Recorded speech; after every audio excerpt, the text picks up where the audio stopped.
की बात जब आप करेंगे बिहार के विकास की बात तो ये करेंगे इधर उधर की बात। हम पूछते हैं कि हमारे खाते में 15 लाख रुपया क्यों नहीं पहुंचा, तो ये 15 साल का गाना गाना शुरू कर देते हैं। अरे बिहार की जनता का मेमोरी लॉस नहीं हुआ है, बिहार की जनता को मेमोरी है। और हम आपको बताना चाहते हैं कि बिहार वो धरती है जहां से ज्ञान लेने के लिए लोग आते हैं। तो ज्यादा हमको पिंगिल मत पढ़ाइए। आप हमको ये बताइए कि आपने जो वादा किया था उन वादों का क्या हुआ। आप हमको ये बताइए कि आपने कहा था कि हर भारतवासी के खाते में 15 लाख रुपया पहुंचाया जाएगा। कहाँ यार? छोड़ दीजिए हमारे खाते को, हम तो खुल्लम खुल्ला आपका विरोध करते हैं।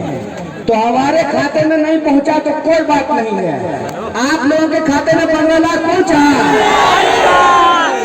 2 करोड़ नौकरी की बात करते हैं, मिली 2 करोड़ नौकरी।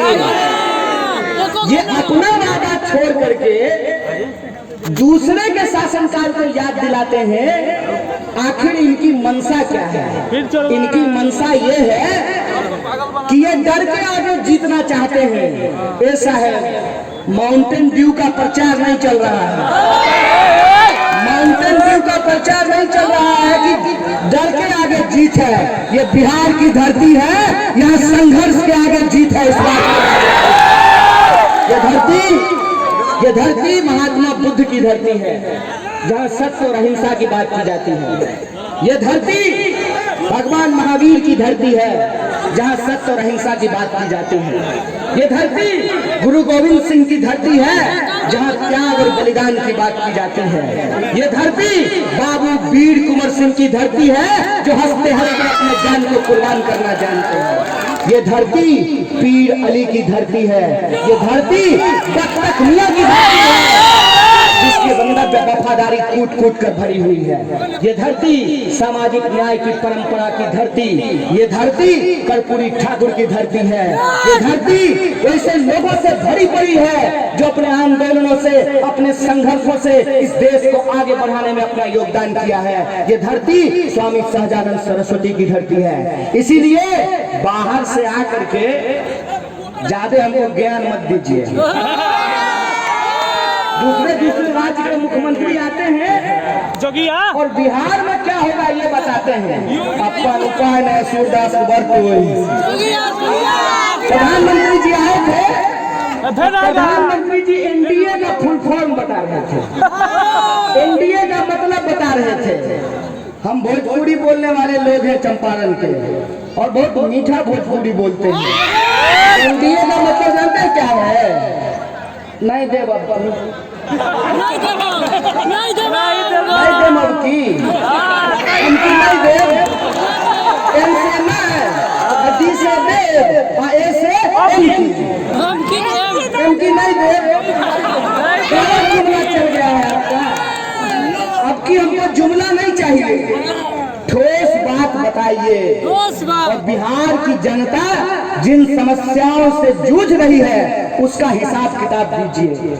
हम पूछना चाहते हैं, 12 करोड़ की हमारी आबादी है, कश्मीर से लेकर के कन्याकुमारी तक सड़क बनाए हम, बिल्डिंग बनाए हम, ठेला चलाए हम, रिक्शा चलाए हम, फैक्ट्री चलाए हम, और जब बीमारी आई, महामारी आई, तो आपने हमको हमारे देश में प्रवासी बना दिया।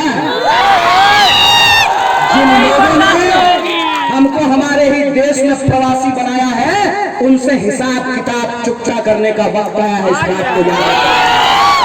इस बात को याद रखिएगा कि हमारे बच्चों को पढ़ने के लिए बाहर जाना पड़ेगा।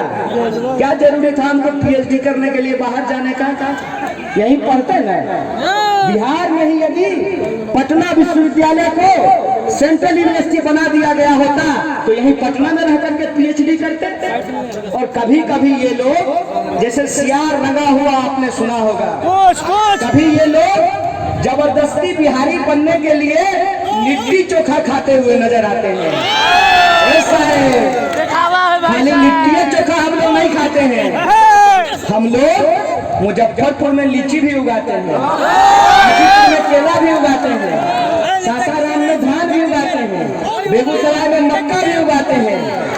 चंपारण की धरती है, यहाँ गन्ना भी उगाते हैं।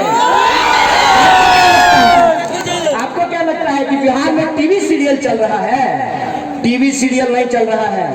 बिहार के 12 करोड़ लोगों के मुस्तकबिल का सवाल है, उनके भविष्य का सवाल है। इसीलिए ये गठबंधन हमने सिर्फ कुछ सीट जीत जाने के लिए नहीं बनाया है। यह गठबंधन हमारी अपनी व्यक्तिगत महत्वाकांक्षा के लिए नहीं है। यह गठबंधन हमने ईगो के आधार पर नहीं, अवसरवादिता के आधार पर नहीं, बल्कि इस आधार पर बनाया है कि बहुत हो गया जनता से ठगना, अब जनता को ठगने नहीं देंगे। बिहार के युवाओं ने ठाना है, नया बिहार बनाना है। पूछना चाहता हूँ कि क्या गड़बड़ी है हमारी भाई? कोटा में पढ़ने वाला बिहारी, पढ़ाने वाला बिहारी, तो मोतिहारी में कोचिंग नहीं खुलेगा जी? क्या जरूरी है? जमीन बेच करके, जमीन को शुद्ध भरना लगा करके, बैंक से लोन ले करके बच्चा को पढ़ने के लिए भेजते हैं कोटा पड़ता है। बच्चा करता है 3 साल तैयारी, खाता है खिचड़ी, ऐसे लगता है जैसे परमानेंट जॉन्डिस का बीमारी हो गया है। आँख खोल खोल के हम लोग पढ़ाई करते हैं, फिर मोटी कमाई दे करके इंजीनियरिंग करते हैं, और इंजीनियरिंग करने के बाद आप कहते हैं पकौड़ा तलिए। मोदी जी, आपको ना आलू प्याज का भाव नहीं मालूम है। आते हुए आलू प्याज का दाम पूछते हुए आए हैं। प्याज बोला है 50 रुपए किलो, अब बोला पेट्रोल से प्याज मुकाबला कर लिया है कि पेट्रोल 100 होगा कि प्याज 100 होगा। 80 रुपए किलो है। अच्छा, कितना 80 होगा? हम थोक में पूछ लिए, पूछ के आए हैं। तो आप मुझे बताइए कि 60 रुपये 70 रुपए किलो प्याज जब होगा तो कैसे पकौड़ा तला जाएगा? सवाल ये है ना, जब नेता 8,500 करोड़ का फ्लाइट से घूमता है ना, तो उसको जमीन का भाव नहीं मालूम होता। एसी में रहने वाले लोगों को जेठ की दोपहरी के बारे में पता नहीं होता है। जिसने सावन का बाढ़ नहीं देखा उसको पता नहीं चलता है कि जीवन की कठिनाई क्या होती है। इसीलिए हम आपसे आग्रह करने के लिए आए हैं, हम आपको कोई ज्ञान देने के लिए नहीं आए हैं, और इतना ज्ञान हमारे पास है भी नहीं। ये अलग बात है कि चकिया में खाली हम भाषण देने नहीं आए हैं। चकिया स्टेशन के बगल में मेरे एक दोस्त का घर है, हम यहाँ चूड़ा ताश बहुत पहले खा कर